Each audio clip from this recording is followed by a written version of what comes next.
The stage was set for something special. Brooklyn had seen its share of boxing nights, its share of debuts, its share of fighters arriving on American soil with reputations built across the Atlantic and dreams of conquest burning in their eyes. But when Ben Whitaker stepped through the curtain at the Barclays Center, draped in that army green and pink skeleton kit, weighing in at a trim 174.5 pounds, there was something different in the air. Something that felt less like a debut and more like an arrival. A coronation waiting to happen. A superstar, as his promoter would later put it, not in the making, but already made, simply waiting for America to catch up with what the rest of the world already knew. Whittaker came into the night wearing his undefeated record like armour, 11 victories, no defeats, 1 draw, 8 of those wins coming by way of knockout. The 2020 Olympic silver medalist, the reigning and defending WBC silver light heavyweight champion, a man from Wolverhampton, England, who carried himself with the swagger of someone who had never once doubted that all of this was inevitable. He had given himself a nickname, the Surgeon, and he wore it not with irony but with surgical precision, because in the ring, that is exactly what he was. Cold, calculating, artistic in destruction. A fighter who didn't just beat opponents. He took them apart. Standing across the ring was Richard Rivera, a man brought in not as a sacrificial lamb, but as a legitimate test. Rivera was no journeyman, no hand-picked gateman designed to make a prospect look good. He had fought for a world title at cruiserweight, had gone 10 rounds with Badou Jack, and had carved out 29 professional fights without ever being stopped. He had power, genuine, heavy-handed power, the kind that earned him the nickname Popeye, a reference to his massive forearms that had been with him his entire life. His right hand carried real venom, and he knew it. Rivera had looked at the spectacle surrounding Whittaker, at the showmanship, at the hands-down style and the dancing feet, and he had seen something he believed the cameras were missing. Fear, masked by performance. He had said as much in the build-up, declaring that Whittaker's antics didn't come from bravery but from insecurity, that he was coming to Brooklyn to expose the man underneath the entertainer. It was a bold claim. It was the kind of claim that either defines a fighter or buries him. Whittaker's response had been dismissive in the most devastating way possible.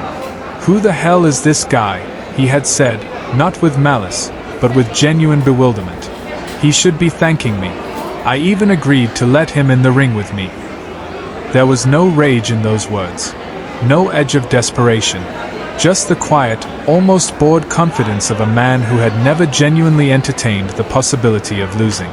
It was the kind of statement that could have come across as arrogance, but from Whittaker it read differently. It read like fact. The opening bell confirmed everything those words implied. Whittaker moved into the center of the ring with a looseness that seemed almost impossible given the stakes of the moment. His hands drifted low, his footwork was rhythmic and light, his head moving on angles that Rivera's eyes struggled to track. He wasn't just fighting. He was performing. And yet, beneath the performance, there was genuine menace. Every pot shot was placed. Every feint had a purpose. The commentators watching ringside spoke about it in reverent tones, the ease with which he did things that no trainer could teach, the natural instincts of a fighter who had been born to do this. Speed that telegraphed nothing. Power that arrived without warning. The kind of talent that, as one observer put it, simply has to come naturally. You cannot force it. Rivera tried to apply the lesson that Liam Cameron had taught in their first fight, the blueprint for slowing Whittaker down, for refusing to let him settle into that lethal rhythm. Cameron had been physical. Cameron had crowded him, pressed him, taken away the space that made Whittaker so dangerous. And for a time in that first fight, it had worked. Rivera knew this. He had studied it. He came forward, tried to make it ugly, tried to body Whittaker early and break the flow of the performance. The commentators noted his approach with approval, attacking the body, working downstairs, softening the ribs before reaching for the head. It was a sound strategy. It was, theoretically, the right strategy. It just didn't survive contact with Ben Whitaker. Because Whittaker's genius is not just his speed or his power. It is his adaptability. His ability to read what is coming and make you pay for bringing it. Late in the first round, as Rivera was still searching for the rhythm of the fight, still trying to impose his will and make the Englishman uncomfortable, something happened that stopped the crowd cold. A short right hand, almost impossibly short, almost invisible in its economy of motion, caught Rivera behind the left ear. It was the kind of punch that shouldn't have put a man down, and yet Rivera's legs buckled, and the Popeye from the Bronx found himself on the canvas for the first time in his 29-fight career. He looked immediately to the referee, his expression one of disbelief, as though searching for an explanation that didn't involve Ben Whitaker being exactly as good as advertised. He claimed foul. The punch had glanced near the back of his head as he dipped forward, caught off balance, bouncing off the ropes and leaning into the shot without seeing it coming. Whittaker hadn't thrown it dirty. He had simply thrown it perfectly. There is a difference. Rivera rose, gathered himself, and did the thing that earned him respect on the night even in defeat. He came back.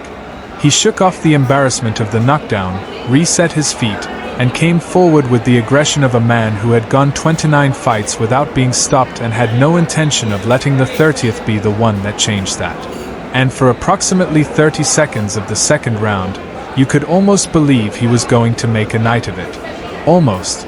Because the moment Rivera showed aggression, the moment he committed to coming forward and taking the fight to Whittaker, he walked directly into the trap.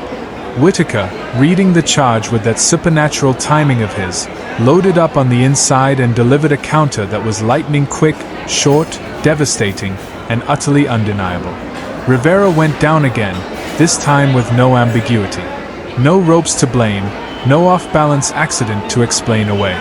Just a clean, perfectly timed, perfectly executed knockout punch from a man who is perhaps the most technically gifted light heavyweight on the planet. The referee stepped in. 27 seconds into the second round, Michael Griffin waved it off, and the Barclays Center erupted.